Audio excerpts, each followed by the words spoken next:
and talk about clones, there's a few things that, because, okay, from what I'm hearing, you have spent time in clone bodies. Yes. Okay. And when you were in the clone bodies they built for you, you were still human. You were still you in those bodies, correct? I was. I probably spent more time than what I should have, but I learned, and they called us anomalies from this, is how to bypass a brain chip. And this is very hard to describe for someone who obviously hasn't been, battling to get out of a situation or a clone body. But it takes a great amount of spirit and driving your spirit through your consciousness to a point to break that brain chip and get out that door. But we learn how to do things like that organically, naturally, and with angelic instruction. So, we became anomalies in the system to them because of that, because God was helping us. He didn't want us to stay trapped.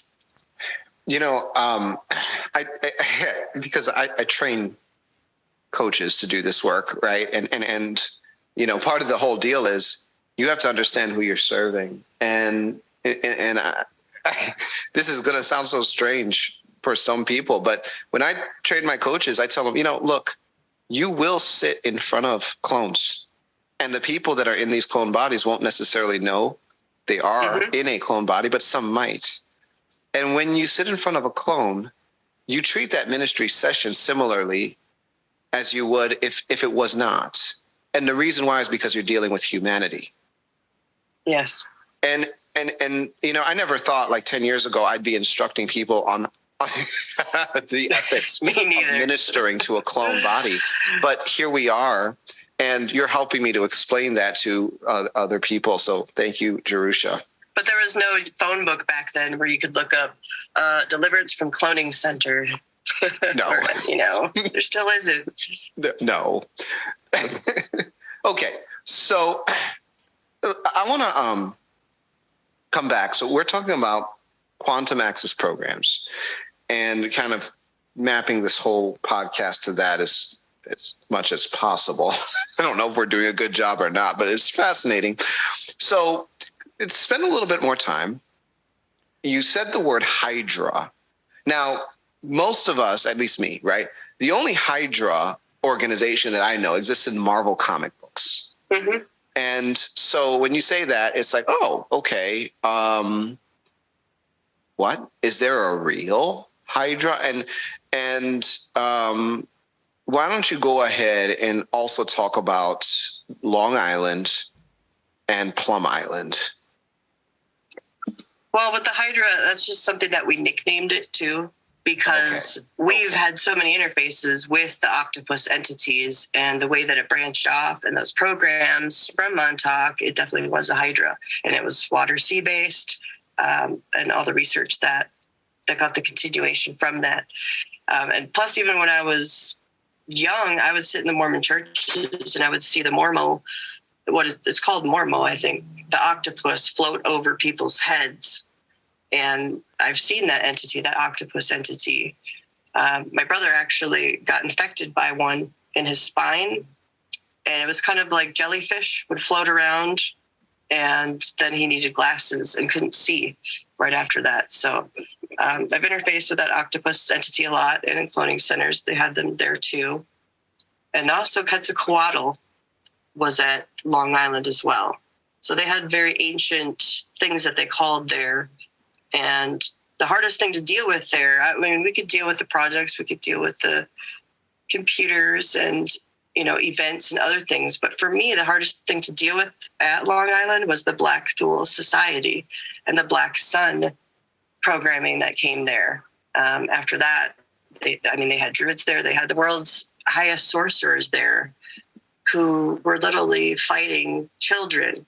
So, I mean, if you think about that, that is just crazy how that accumulated to such a point where these children that they took, I know, are God's prophet seeds. And what I realized is that they tried to use the technology to go back in time to find out who the remnant was, who will destroy the beast and stand at the seashores at the end of time. And then they tried to take them out of time, steal them out of time, literally, and kill them. And every time they tried to do this, it never worked for them, because if they can't kill you, they try to completely make you like them or have you completely controlled so that your thoughts become their thoughts and stuff. Those are the only two things that they would always resort to, because that's the way they think. Okay. So Yep, go ahead.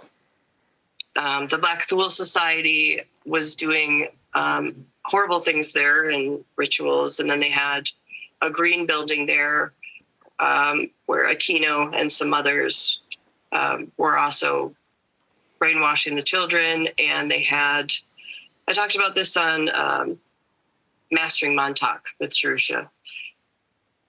And what they had was they had a big Nazi flag in the building, and we were in regalia. Then they had an American flag, and they were brainwashing the kids through Nazi theology and doing the blood bonding, which got them further into the programs. And a lot of kids didn't know where they were, for one, when they got taken there. Because, for one, they tried to make you think that you were in Germany, like, because you're in uniform and, like, you're in Nazi Germany. So they heavily confused you. They had lunch bags for us there that were brown paper bags that had a certain type of pill at the bottom of them. I don't know what that was for. They also had the people that are talking about seeing kids in cages. That was real. And that was right outside of where we would eat, literally. And there was a hallway where they had a bunch of cages, and they would walk the kids that they kept, if you were part of the programs, they would walk you on a leash through that hallway all the time. And there was a CIA complex in the back of Montauk. There was many different components to it. But everything you did there was videotaped somehow. Every hallway, everything was being monitored. They had crafts in the air that were silent and also cloaked and invisible. So you had no privacy. And in growing up in bases, you had no privacy either, because they would record even everything you said and broadcast it. And it's just complete theft of intellectual property vaults. What was Quetzalcoatl like? Quetzalcoatl was, to me, he looks like a bloodthirsty white dragon. And I know the Mormons they favor Quetzalcoatl for some reason. I mean, they've even called him Jesus at certain points, which is disgusting. But somehow that entity got invoked there, and there was like a serpent energy that we also battled there. And it was on this little island. And I don't know how they did this. You can channel the Kundalini in your spine or whatnot, but it seemed like they channeled serpent energy up through the tower itself and tried to broadcast that out. Whatever this tower was doing, I don't know the scientific complexities of the tower. I just remember experiences. They would aim it actually at certain planets too. So I think that they were maybe trying to invoke certain intelligences from other planets with the tower technology and other things, and opening up portals. A bloodthirsty white dragon. Wow. Okay. Yeah, he was like, some things physically manifested there, yes, but to me, he was more astral.